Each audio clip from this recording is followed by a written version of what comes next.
चलू मिता देसियो छोड़ परदेसियो, चलू मिता देसियो छोड़ परदेसियो।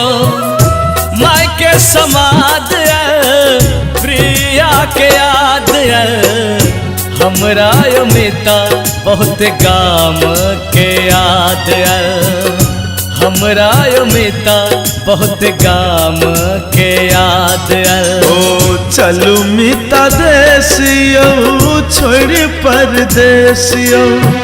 माई के समाद प्रिया के याद हमरा यो मिता बहुत गाम के याद हमरा यो मिता बहुत गाम के याद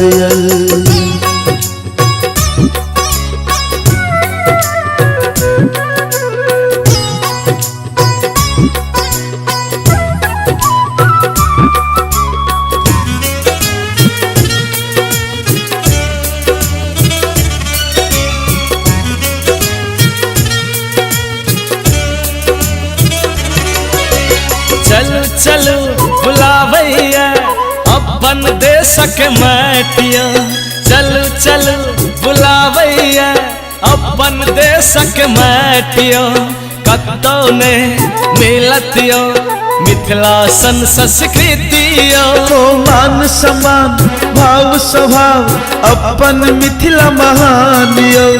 मान सम्मान भाव स्वभाव अपन मिथिला महानियो। एहन भाषा ई संस्कृति कहाँ मिलत जानियो। ओ मटक स्वाद बरसों बाद हमरा यो मिता बहुत गाम के याद हमरा यो मिता बहुत गाम के याद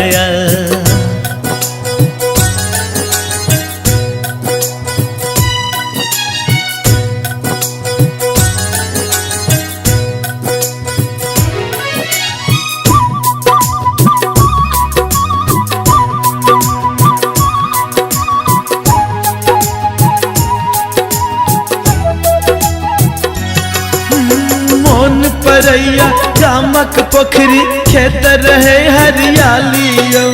मन परैया गामक पोखरी खेत रहे हरियालियो। पिपर गाछक ठंडा हवा बैसाखक गर्मी निरालियो। और भिनसर कुहके कोयली खेत के और किसानियों, और भिनसर कुहके कोयली खेत के और किसानियों। सूर्य किरण संग मुस्के कमला को सिबलानियों। दिल में ख्याल प्रिया के पुकार हमरा यो मिता बहुत गाम के याद हमरा यो मिता बहुत गाम के याद चलू मिता देसियो छोड़ परदेसियो।